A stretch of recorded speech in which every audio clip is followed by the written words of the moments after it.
All right. Hello, Idiots on Parade, the Too Ugly for TV podcast, bonus podcast. Hello, Barrett. Hey, how are you, sir? I am well. Ladies and gentlemen, and anyone tuning in for the very first time, I'm going to tell you quickly, you should go back and watch the episode before this one. You're going to notice that we're wearing the exact same clothes. This is kind of a two-parter. I am unable to record in the coming weeks, so we are recording two shows in one night, sort of talking about the same topics. And so you won't be lost if you keep watching from here on out, but might be easier to go watch the last episode. If you are going to stick around, then I should point out that that is Barrett Antar Goodwin, a musician in New York City. And I am Nathan Timmel, a stand-up comedian in Iowa City. We've been friends since college, and we record our conversations and hope you enjoy them. Oh, we should talk. So where we left off was you had talked about becoming a better person every day. And I agree with that. And I planted the seed. But what about other people toughening up instead of being crybabies? And that's very harsh, obviously. But where I thought of that was watching the TV show The Office. Have you seen either version? I've seen both the British and the American. I think they're both fantastic. I'm not sure if there's another way. Basically, the lead character, Michael Scott, is a guy that puts his foot in his mouth constantly. And everybody understands it. And it's not that they let him get away with it, but they just understand that it's not meant with ill intent. It's not meant, anything he does that's stupid is not an attack. It's not meant to demean or belittle. It's just him either being naive or inappropriate. And so even if you haven't seen it, you know how popular these shows are, or at least the American version. And my question is, how did a generation that still watches it on Netflix, it is a huge, people watch it and then start over from the beginning. And I know people that say 13-year-old kids are watching it. How do people that can look at that and say, ha ha, that's funny, not then absorb that and say, oh, I get it. People can be inappropriate, instead of yelling and screaming in cancel culture, maybe empathy, correction, and don't do that, or just brushing it off. Does that make sense? So when I made the comment at the close of the last one, hey, toughen up, you crybabies, as I just said a second ago, it's said with a grain of salt, obviously, but it's also meant kind of. You know, Give me an example of something people should toughen up about. Stand-up comedy, just because it's my wheelhouse. Dave Chappelle said, as a comedian, it's your duty to be irresponsible. Dave Chappelle was beloved for taking on race issues, and then in his last special, he talked about the LGBTQ community. And it's funny because we may have talked about this. If you look at Rotten Tomatoes, people love the special. I love the special. It's ranked at like 98% positive, but critics have it at something stupid like 13% rotten. They hate it because, oh, he was being naughty and bad. So the public got it. The critics were too woke. That's the only specific example I can think of. But I'm just saying, in an overall sense, can't we be more forgiving of A, people's flaws, and maybe B, can we not correct gently instead of constantly yelling and making everything about shaming and anger? Because I think, and from what I see, that is where we appear to be today, is anger as our go-to reaction, as opposed to compassion and or empathy or understanding. Well, yeah, can we just get a little peace, love, and understanding, right? I thought you were going to say, can't we all just get along? Right. Yes, to quote another famous person. Here's what I would say.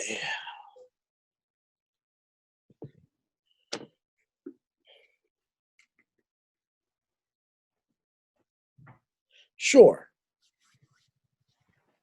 Yeah. I mean, yeah, we can be, people can toughen up a little bit. Sorry, my phone was ringing for a second. It distracted me. I just had a horrible thought. I want society to be like the end of Demolition Man, where Dennis Leary's been living in the sewers and the surface people have been too nice. And Stallone says, you dirty up a little, you clean up a lot. And that's sort of how Demolition Man ends. That's kind of what I like. I'll try to be a better person in being more understanding. You try to be a better person in that not just making anger your go-to emotion. Well, I mean, Not you, but you're right. on that I side, mean, aren't but I think if we're talking about comedy specifically, you? No, or I just use that as an example because you said specific. I'm just saying in every aspect of life, it, we, but it just seems to be that we go rush to anger as opposed to but I mean, I don't want to play like crazy conservative here for a second, but like when people bring up racism, like, give me an example of it, so then they can go, that's not racism, because they want to point right, to individual units as rather than a systemic idea that individual people are not necessarily racist, but we all participate in a system that benefits from the perpetuation of us demonizing one group, or demonizing different groups of people for different things. I would argue many things about it. I would argue that the reason why people are getting attacked is because I don't fundamentally believe you can take down the master's house with the master's tools. But the only tools available to the left at this point are the master's tools, which are shame and all this other stuff, right? Because right, for years, how were black people kept in line? If it wasn't the whip, it was shame, right? Or fear. It was fear and shame were the ways in which we've always used to control people in this country. Pretty much, right? Like fear and shame have been not the only way, but some of the primary tools with which people get controlled. And if that's the only tool people have, then yeah, and it's working, obviously, right? Like all they did was take the same idea, the same cuckoo nutty ideas that white supremacists had 400 years ago and all kinds of stuff and said, well, we can play that game. We can say what we want to say and do what we want to do. And if you don't listen to us, you'll get lynched. That's all they did is they literally took the same exact game and flipped it around. And it's like, yeah, so now people get lynched. So can people be more understanding? It's like, yeah, but if if understanding actually ever got somewhere, right? Like you look at something like Rodney King and it's like, okay, then there's riots and then something happened. Things changed a little bit in LA, I think, for a minute. And then you can watch all these other situations in which horrible things happen and then there's always some excuse for it. There's always some reason why it happened that isn't racist, it isn't sexist, it isn't this, it isn't that, it's something else. And it's not that. And oh well, can't you guys just, and it's like, yeah, and then it gets out of hand, and so then it gets flipped around. And what works, what is working, like, listen, people went and burnt down a handful of things and had some riots and had some protests, and within 3 weeks of that, people were posting Blackout Tuesday. Companies are firing people for doing stuff differently. Everybody's making a big push to say we support Black Lives Matter, and it's like, okay, well, it works, right? It's not like people didn't try to be understanding. It's not like since 1960s, it wasn't like, okay, fine, you can sick the dogs on us and we won't fight back. You can turn the hoses on us and we won't fight back. And those images really changed the way people thought, right? Watching images of white police officers sick dogs on black people who were just standing still shocked the nation into changing a little bit, right? And I listened to a fantastic podcast. I'm pretty sure it was Malcolm Gladwell's Revisionist History that discussed that, and it was interesting in that that was the plan. Let's get these images out there. Let's show right, the brutality right, to make sure that everyone sees it. right. But um, here's the you say it's working, but it's also starting to eat itself because it's interesting that no one on the left is even safe because Christian Cooper, the bird watcher in the Central Park, just got the shit shamed out of him over the week for saying that Amy Cooper has suffered enough. And they're like, no, fuck her. She needs to have her life destroyed. And that's just a specific example, but the left is eating itself. It's setting these higher and higher purity standards that people have to um, maintain, or then they get cast into the cornfield. So you can say it works, but not in the long term. I think it's a horrible approach. I think it's Okay. a horrible approach because I think that what inevitably happens is that the left has gone so far left it's right. Do you know what Yeah. I mean? Like, I'm going to say this, and maybe people will push back. I mean, I hope somebody pushes back and explains to me the error of what I'm about to say, if there's an error in it. But it seems to me that what I see now in the next 5 years, it looks like Republicans will be the ones who care about workers' rights and the fate of the common person.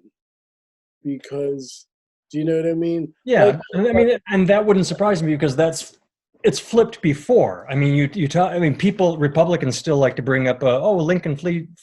There's a great joke. Oh, Lincoln freed the slaves, and the joke is, yeah. Anytime someone says that, you can say technically it's true. It's also true that Nicolas Cage won an Oscar, but a lot of shit has happened since then. So parties change policy. Yeah, parties change positions and policies all the time. They adapt. And so I hear what you're saying and I agree. It could change and it wouldn't be surprising to me. And this is a conversation we had off air. So if this makes you uncomfortable, let me know.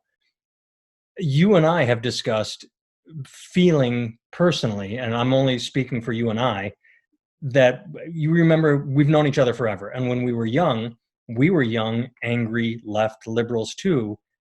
And I know I certainly feel that I have been pushed into the role of centrist, something I never thought I would say. You ask 20-year-old me, like, are you a centrist? Fuck no, I'm, fight the power, fight the man. And I'm an old man now, and I feel like, yeah, the center seems to make more sense. I'm still center left, but just being center left makes you right according to the left. I mean, yeah, I think that what has happened is that, like, there are things that,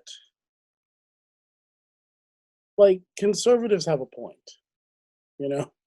They make certain points that are not wrong. It's more that their approach to the way they present them, it just seems fucked up, right?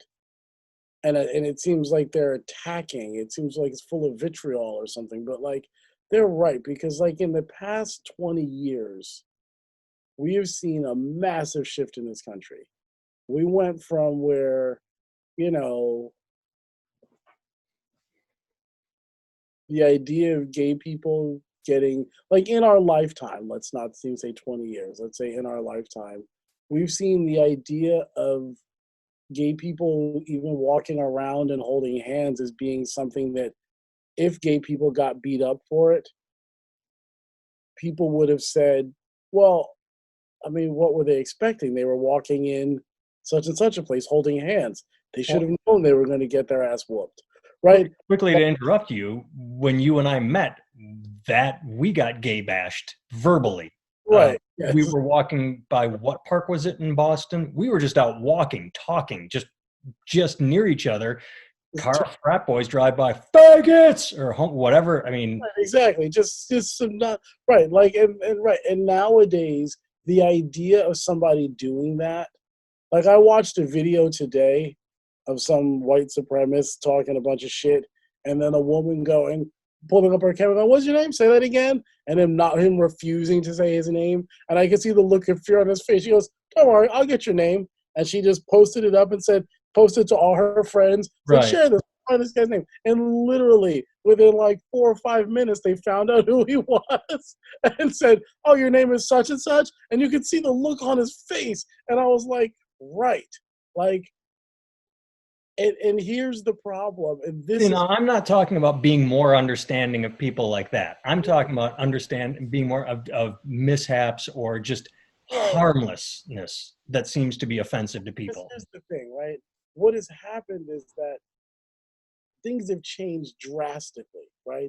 We've gone from women not going to college to now women in some numbers are saying women outnumber men in They college. do. It's 51% to 49% now. It's like, right, we've gone from not having any black people do anything and having black people all be drug dealers and stuff on TV to having a black guy play president to then having a black president. It's like we've gone from boys and girls being boys and girls to now boys and girls being kind of not, there's a lot of fluidity. Things that were hard and fast for hundreds of years are now like, not anymore. And so I get where they're like, what the fuck is going on here? I was born into this one country and my granddaddy raised me in this country. And now what the fuck is going on?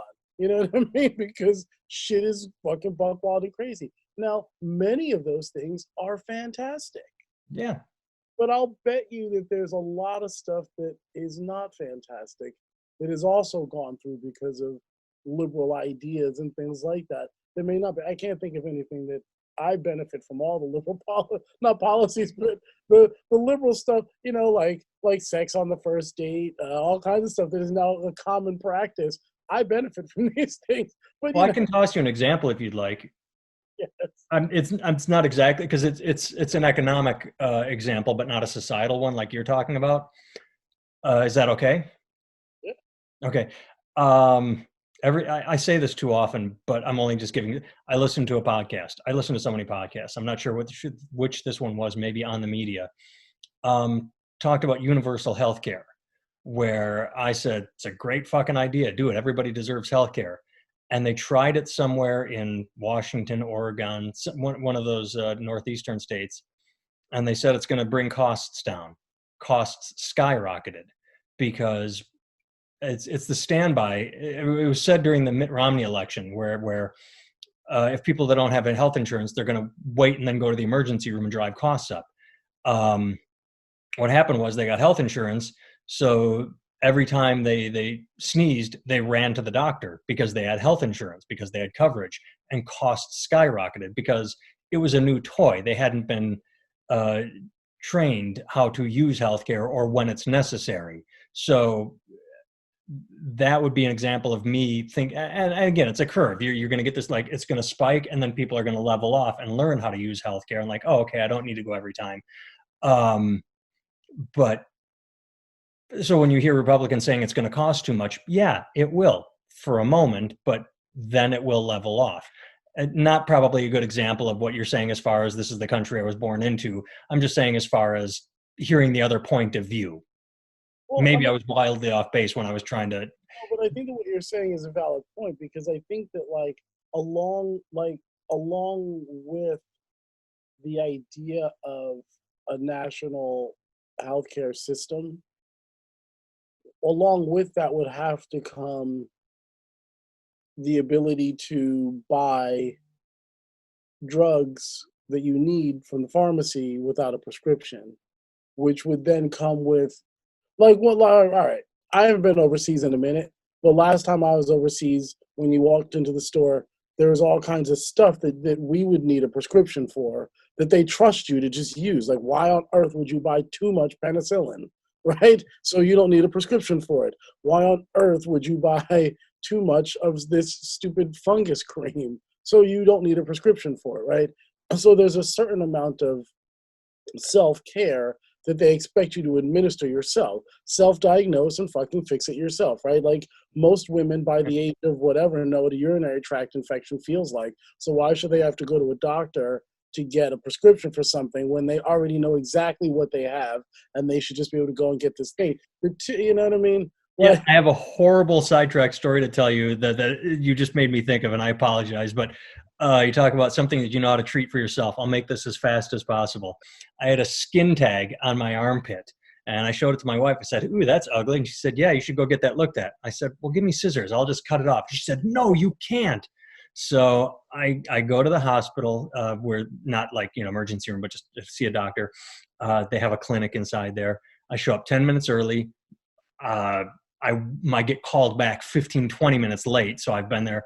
I get in, I wait 20 minutes in the room.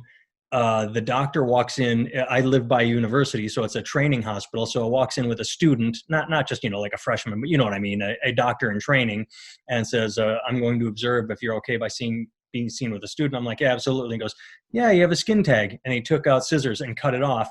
and then the bill was something like $500. Now our insurance covered 90% of it, but I'm just like holding it for like, or I could have done this at home. And it was like, so yeah, like you said, trust in people to But do that's certain things. but that's what I mean, right? Like your wife is not she's not unusual in that way because we've been trained that like this would ultimately go back to Milgram experiments, right? When Milgram dressed people up in a lab coat and had them shocking everybody back Yeah. in the day, right? It's like we have this Dr. God complex, which is why it doesn't work here because the reason why our motivation for doing things in this country is money, right? Because money gives you power.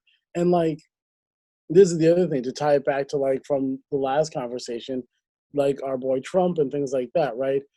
The reason why people think he can get away with what he gets away with is because he has a lot of money, and that with that money comes a lot of power. The reason why he gets away with what he gets away with is because he's a representative of being shameless. I have zero shame in my game, right? That's why what it really is to me. But to people, it's power. And if you look at the way we have represented power throughout the years, power always is able to get away with whatever it wants to. We call it evil. We call it whatever we want to. Those evil corporate blah blah blahs, whatever. But we kind of know that they can do whatever they want. And I think that we've given doctors that same thing because they have money and they have power and all this stuff. So we believe that nobody would want to become a doctor if it doesn't have a lot of money involved in it.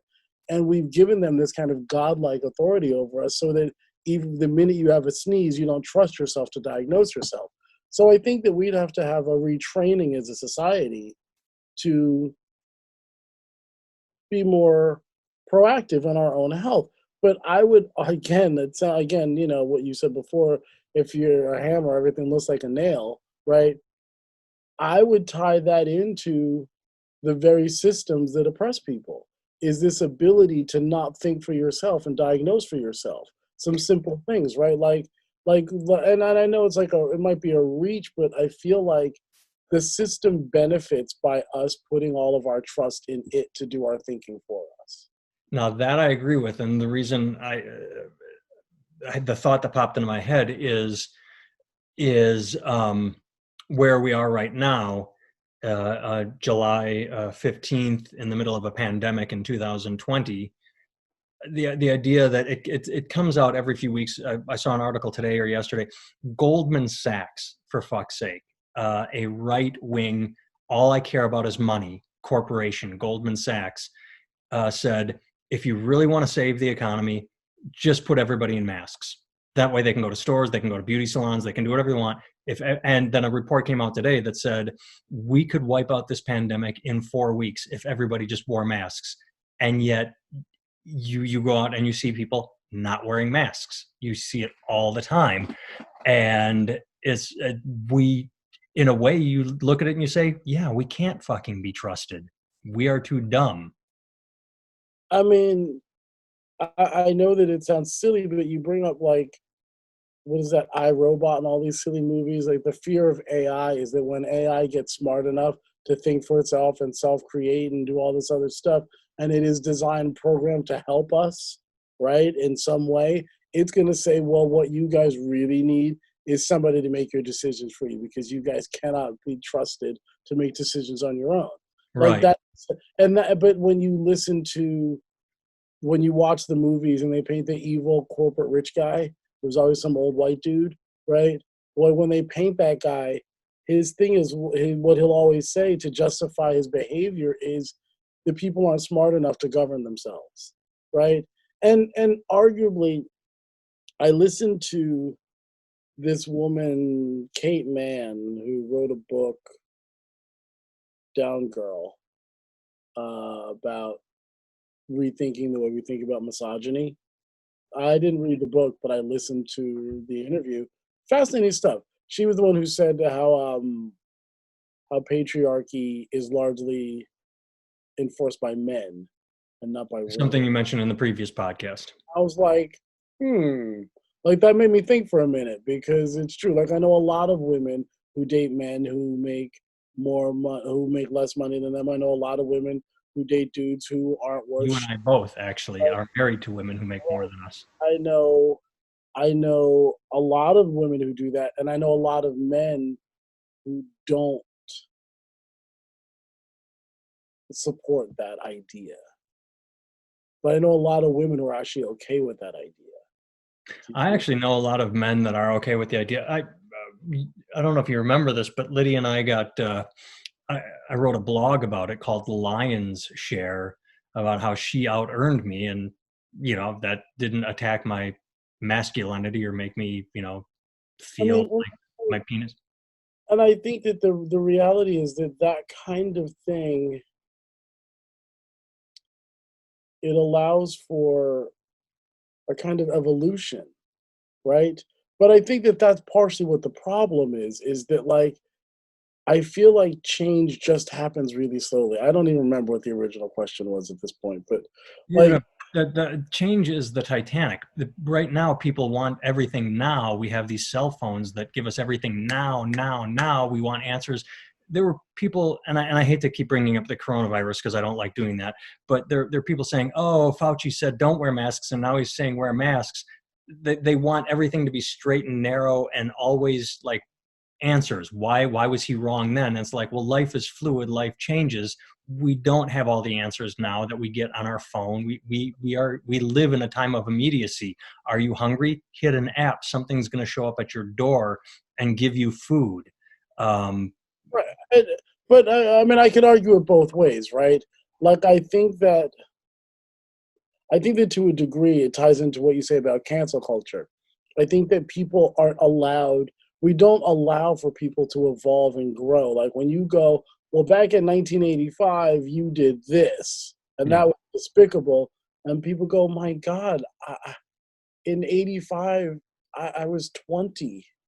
Like, what did you expect me to do? And then now they're, I don't know what they'd be, what, like 60 now or something, right?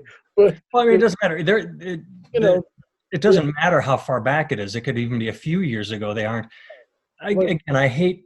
I Fauci, think I did this at the beginning of the episode. Have you watched The Good Place? yes. I enjoyed the shit out of that. Do you watch the entire series? I watched the first season. Oh, okay. So at the end, just to not get too deep into it, they talk about becoming better people, and they're given four souls to improve. And one guy is just a belligerent dick. Of course, it's a white guy. Can't have it be anybody else. And he doesn't improve, and he doesn't improve, and they've got a deadline to meet. And at the deadline, he is in a fight with someone. I can't remember, but he goes, and the deadline ends. And it's that old trick where, see, he didn't improve. But then they look at the chart and say, yeah, but he used to be here. And right at the end, he was on this trajectory saying people improve every single day. And this goes back to my point about The Office is we can watch a show like The Good Place and go, wow, why can't life be more like that, where people get better and improve, and then turn around and yell at our neighbor without giving them the benefit of the doubt. Like you just said, people can try and improve every single day. It just feels like we're not letting anyone improve or forgiving them for who they were yesterday, much less, as you said, in 1985. I think the problem is largely if we're talking about something specifically like race and gender, I think we have to get to the point where we can understand that things can be getting significantly better and also still have these glaring flaws, right? Like the idea, like let's just talk about sexism for a second, right? The Sure. idea that women can advance and take careers and compete for men with careers and there's going to be no sexual pushback from the men is ridiculous, right? Like really, like the amount of sexual things, the amount of sexual innuendos and things. I watch it with, not to put her business out on the streets, but I watch it like with Katie when we're out on tour. We'll open up for somebody, and if we do really well and she crushes it, the way that like the older male guitar players talk to her and treat her, not all of them, some of them are amazing, but some of them are really aggressive, like sexually aggressive in a way that, and it's not a lot of them. It's not even the majority of them, to be honest with you. From what I can tell, she should tell this story because Let me interrupt just because I'm confused. Because it would make sense to me if you would say that as an attractive young woman, she goes on stage and she just gets treated that way. I guess where I'm confused is how her doing well, you put that in, it makes it seem like it changed the dynamic somehow. Like if she does well, then they're more aggressive, whereas I would just assume that being an attractive young woman, she Here's gets treated a certain way regardless. not that, it's the tinge of I have to show you I have power over you. Okay, okay. So it's the oh, you think you're so good, or look at you, and That's the thing. Like, okay, okay. not even like it's not like she came and told me a story about it, and not that she would color it one way or the other, but I witnessed the way that the dude. And now you could argue maybe he's just an asshole, and it has nothing to do with her competing with him in an arena that he didn't think. It could have nothing. Maybe he's just a fucking dick, right? Yeah. That is a possibility. But the degree to which I hear stories from women that sound plausible to me about the way when they get better, the way that people talk about them. And maybe you could say, well, men talk about men too, right? Like, shit, all dudes do is sit and talk shit about each other all day. And so now if we talk shit about women, because they're now in the sphere with us, they're just fair game, right? One could argue that, I suppose, right? Because are they being treated differently than men are, right? In terms of the things we say. But when you put sex and power, like at the end of the day, I think it is very scary for women. The guy I'm thinking about is like he's like 6'3", 6'4", big, big dude, like big white guy. Plays guitar. He's a good guitar player, good singer, good band leader. And he like the way that his body language and the way that he was. He'd been drinking a little bit too, but just the way that he was, the kind of like way he was pushing. I was like, he would not do that to another man. He would take no for an answer. He would do like, and I was like, that's really interesting. And I hear these kind of stories from women all the time about how the higher up they go in the ladder, how the pushback they get is even more extreme than when they were lower. And so we can say, in one hand, yeah, women are doing better, black people are doing better, these people have more rights and all that stuff. But to assume that there's going to be no backlash whatsoever to people who never had to compete in certain arenas to now having to compete with everybody, to assume that there's going to be no backlash is kind of naive, I think, to a degree.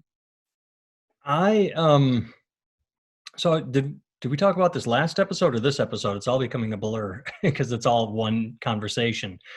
I think it was last one where I said that outside objective viewpoint. Mm-hmm. I believe there could be a very legitimate possibility that it doesn't matter. I mean, I'm not discounting sexism, racism, any of that. But if you take anything and there is a pinnacle and you are trying to achieve power, those at the top are going to protect it no matter what. Men, other men, women, African American, black, like it doesn't matter. A white guy comes up.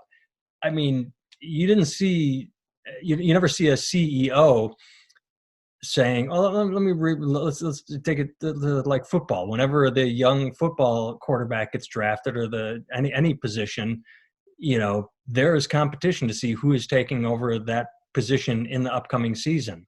And so, yeah, you can see it. The higher you get, there is going to be more cutthroat because the people at top want to hold on to it no matter what. They don't like anyone coming up at them. Absolutely. I would argue that, and I'll tell a story, and I kind of want to use her name, but I won't because I didn't talk to Not her. your story. Yeah. So just make up a name, Jane Doe. It's But fine. it's my story, but she doesn't know this story, this woman. Oh, I should call her and tell her. So when Katie and I were out, we were out in California, and we were playing a show, and we were big bill that night. We were second or third, but there were a handful of bands there, right? So it was us, then one other band, and then the headliner, right? And we played, watched the one guy play with his band. They're good. They had a single out on the radio, and it was like, oh, cool. I kind of half know that song, you know. And then the headliner came out, and she was great, and she's from the lower East Coast, and I remember watching her and thinking, yeah, I don't like this. I was like, I don't like her. I was like, I think you but told this story, but go I ahead. I was like, I don't like her. That kind of like ruthless determination, that win at all costs, Yeah, like yeah, I remember the that story. kind of thing about her. I just didn't like it. And then I said, well, first I was like, I don't like her. And I was like, well, why don't I like her? And I was like, oh, it's that ruthless determination and like that win at all cost attitude. I'm like, I don't like that. And then I started thinking about it for a minute and I said, oh, what's funny? The guy who went on just before her, he had that same exact attitude and I didn't care. I liked it in him. I admired the fact that he had a ruthless win at all costs. I'm gonna do this. You're gonna, that Yeah, thing. I admired it in him, and that same exact attitude in her, I found repulsive. And the recognition of that, once I could see that that happened, it just fell away. And I could actually see her for who she was, and I could hear the music without judgment. And the minute I did that, I was like, oh, it was really good. She's kind of cool. Like I like it.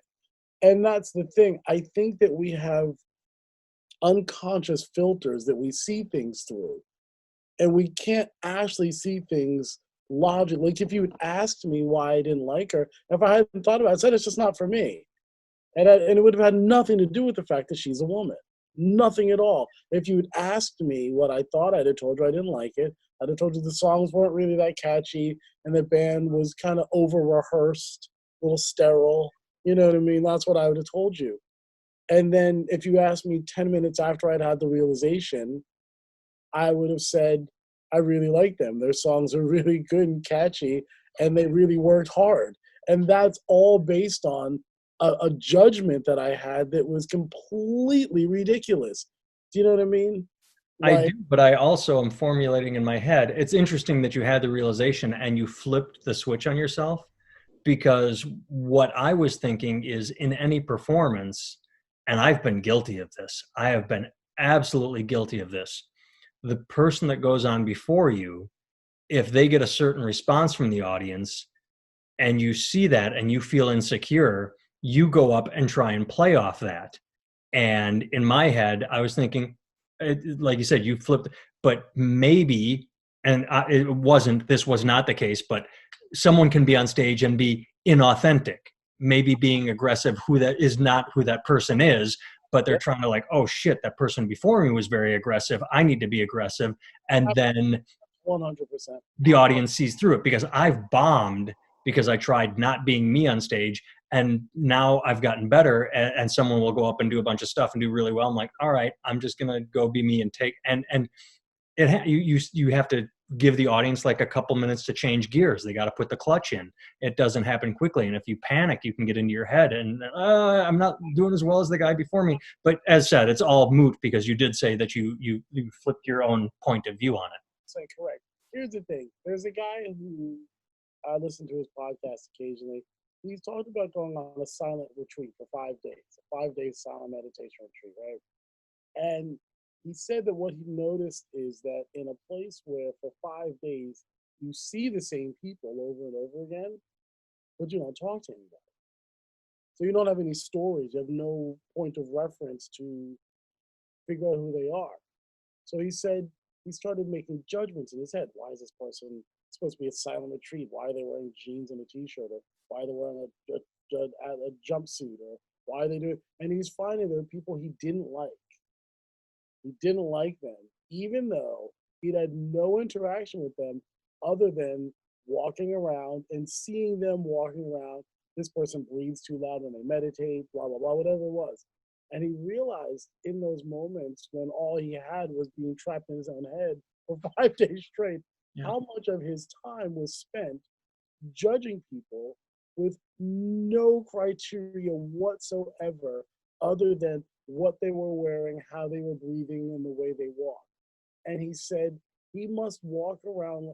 He realized how much of his time is spent making snap judgments about people that you don't get to see regularly.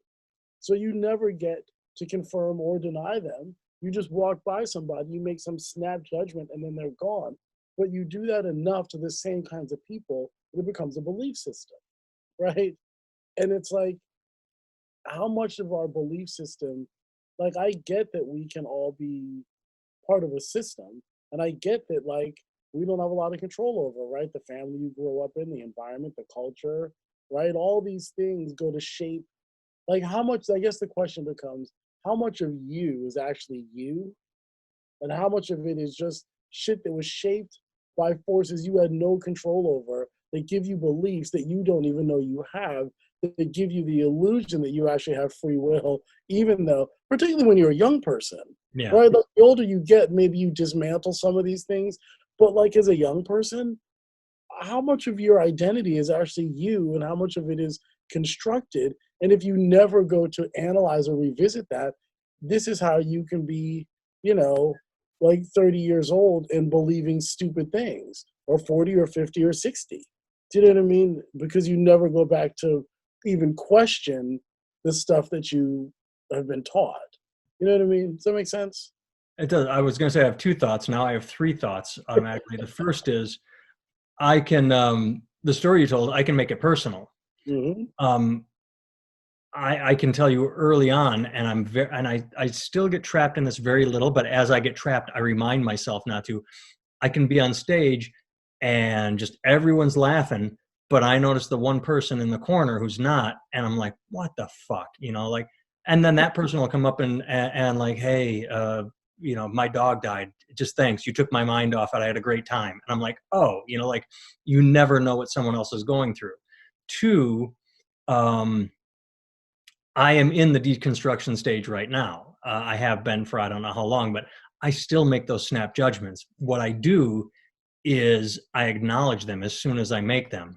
Yeah, I instead of trying to fight them, or I just discount them, like fuck you, you piece of shit. Ah, okay, that was a snap judgment. Who knows why they're driving? It's usually road rage oriented. I should explain that, but I allow myself to be the snap judgmental piece of shit I am, but then immediately acknowledge that it is a snap judgment piece of shit and that it holds no validity.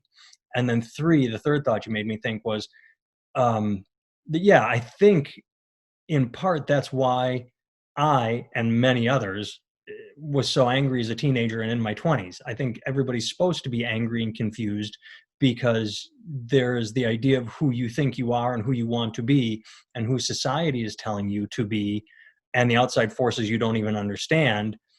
And it takes years to reconcile that. It takes years to figure out who you finally are and become comfortable with it. And I am growing into that as an adult. And I think, and I think and worry that society expects it to happen too quickly. And this goes back, this circular to what you were talking about, cancel culture. Whereas if you do something when you are 17, it can get you wiped out when you're 36. Like, it's absurd because I'm growing and developing as a person every day and trying to do better. And But but as a nation, what would you say? See, I would say that you're absolutely correct if we're talking about individuals, right? You're absolutely correct. I mm, think that, but as a nation, there seems to be a tacit refusal to deal with certain things, even to acknowledge that they're a problem, right? Like when you have a snap judgment, you go, oh, I just had a snap judgment. And that's funny. Oh, I'm such an ass. Aha, I don't really know why that person did that. Whatever. And you go on with your day, right? Like, I think that we pretend we can read people's minds. We pretend that we know what people were thinking. We pretend we know stuff, right? I know what they were thinking, so that's why I did.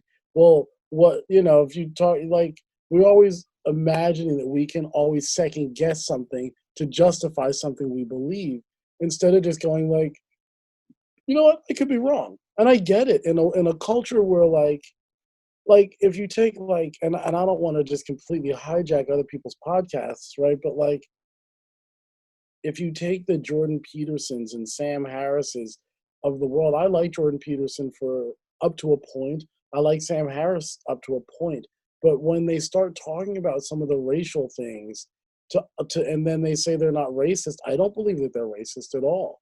But to to understand that there are people who are extremely racist who will take those things that you're saying and use that to justify really shitty behavior, and then to say, I have the right to say that because I have freedom of speech, and I shouldn't have to be responsible for how other people hear my message, right? And you'll hear conservatives say things like that, and then turn around and say things like, well, if black people wanted to do better, they should have better examples of what to be, and the people in power should take some responsibility to mirror for them the right kind of behavior by taking responsibility for what they say, do, so forth and so on. But in their own world, they can say these completely inflammatory things. The white supremacists turn around and say, well, here's scientific, like pseudo-scientific proof, and they should have no responsibility for this, right? Like, I think that it's the acknowledgement that we are in a situation that is really difficult for everyone, and that maybe what we need to do is understand that while everyone is suffering, and while just the burden of being a human is not is it is hard and punitive for everyone, right? Like, things move towards entropy, they don't move towards like like the number one cause of death is living, right? Is life, right? Right. It's like nobody gets out alive, right? Is that what he said? Right? Like, we're just fighting decay and entropy, right? But like, so everybody has burdens, but some people suffering. Like, if I generally the easiest way to watch somebody's racism come out is for me to bring up racism, right? Because the minute I bring it up, there's just unconscious things that happen to people where they become immediately defensive because it's personal. Because what I'm saying is, if I say some white guy did this, as much as we all know all white guys don't speak for all white guys, and that's something that black people say all the time, that we have this heavy burden of, when I'm bad, Representing a race. Yeah. have to suffer because of, so like a handful of niggas in Chicago killed each other, and cats in Jersey suffer for it, right? It's like, what the Yeah. fuck is that, right? It's ridiculous, right? But there is a collectiveness. So when we say things like, well, this is something that white people do, there is a way that you feel about that. When you hear that said, you feel a way about it, and that's okay. Like, what we need to do is remove the idea that it's your fault, right? That's what I think when I think about the books that say you're a white guy and you should feel guilty. What they need to say is, listen, man, you've been lied to most of your life through the media, through television, through religion, through this, through that, through all these institutions. They've been teaching you something that is faulty and has led you to believe these things about yourself that aren't really true. It's not your fault. You have nothing to feel bad about, but you are tacitly working and supporting a system that is helping to keep certain people down and advance the causes of other people. And that's not your fault, but here's what you might be able to do about that. Just start to recognize that you have these thoughts, and when you do, laugh at them like what you do, right? But that's something that you came to, right? But that is something that can be taught. Like, And you can teach that. so you're just to anybody that didn't that you're tying back to what the previous conversation. And what I was going to say is, I think, and I could be wrong, that's what Race Matters by Cornel West did and does and says, and I think that's why I responded to that, because I don't think the book lets white people off the hook at all, but I do, in my head, that's what I remember, is just very plain terms. Here, just the facts, ma'am. Whereas, as we've mentioned, the current crop is shame, shame, shame. But I do want to talk about two things, Mhm. or maybe that was just the one thing. One, you talked about individual growth versus nation. Um, it's mob mentality. It's almost impossible. Mob mentality lends itself to chaos. It can be positive chaos. You can go to a concert and everybody's experiencing the same songs and having a great time, or it can be negative chaos, which is a Trump rally where in 2016 when he ran, you had people punching dissenters. We could get into why people would go to a Trump rally and hold up a sign that is anti-Trump and say, well, of course they're going to get hit. But I'm saying it can be negative. So my point is individual growth is what's important. And if you get enough individuals growing, then hopefully that can sway the nation. And it goes back to one of my favorite quotes, which I'm going to get wrong, but comes from Men in Black on the park bench, where Tommy Lee Jones says, a person can be smart. People are dumb, stupid, panicky animals, and you know it. You know, it's Yeah, mob mentality is the trick. Is are you a positive figure controlling a crowd, or a negative one? And right now we seem to be in a state of negative. I personally would argue that 4 years ago and for the 8 years before that, we had positive. With Obama was a positive mob mentality where he was leading for good, and we've gone astray from that. I think you're absolutely right. I think that the real problem is, again, we have these false dichotomies, right? Where we have like this idea of there's the mind and there's the body, right? There's science and then there's religion, and there's the individual, then there's the collective, right? And I think that that's partially why they push these individual rights, individual rights, individual rights, fight for your individual rights over and over and over again. Because I think I, that's code for gun rights, but anyway. yeah, pretty much. But I don't know that this is exactly true, but my understanding is that if people just actually got together, and this is something that the Republicans argue all the time, but don't actually do. Maybe they do, but and I just don't see it. But it seems like as a collective, we could vote on a local level, up to a regional level, up to statewide, all the way up, and we could if we could collectively organize, collectively buy, collectively do, we would be able to, as individuals, be better, right? To write, you want to write a song that reaches everybody, make it intensely personal, right? Somehow, the more intensely personal it is, the more universal it becomes, right? Because all Oh, the you and I have had that conversation. That's what it took me years to figure out with my comedy. Is you can either be vanilla and pandering to the masses, or that's a quote I've given you. Be so personal that you are universal. right, exactly, right. There's something to be said for that. And I think that if we can get the idea that it's not the collective or the individual, that it's the collective and the individual, right? Like that somehow we can hold, like if we can hold this idea in our minds that there's a Father, a Son, and a Holy Spirit, and they're all somehow the same, yet all somehow different, right? Jesus is the Son of God, but he's also God, right? He's God's representative, and then It all there's the boggles Holy my mind. Spirit, and then there's this God thing, and God became flesh so that he could experience this, but it wasn't him, it was Jesus, but it was also, if we can hold that kind of mystery in our mind as somehow something that makes sense to people, right? Then why can't we hold in our mind that the individual and the collective can both exist simultaneously, right? Or that, right? And that, you know what I mean? Like that it Yeah. doesn't have to be one or the other. Like, why can't we hold that in our minds also? You know what I Well, mean? why don't we tell our listeners to work on that for a week? There you And if go. we remember, we'll revisit it. Yes, indeed.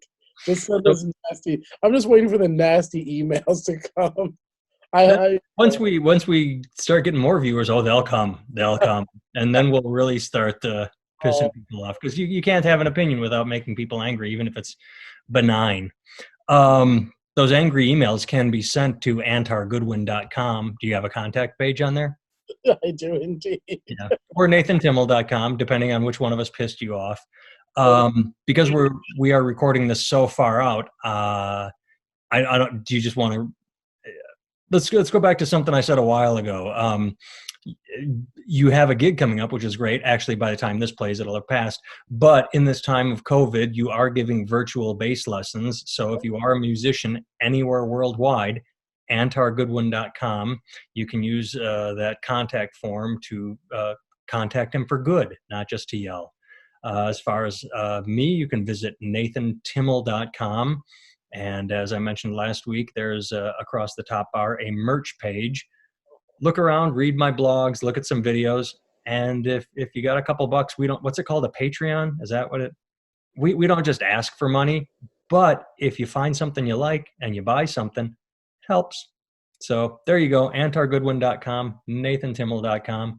Thanks for tuning in. Send us your hate mail, send us your like mail, and say nice things about us and share us with your friends. Roy a thank you note, man.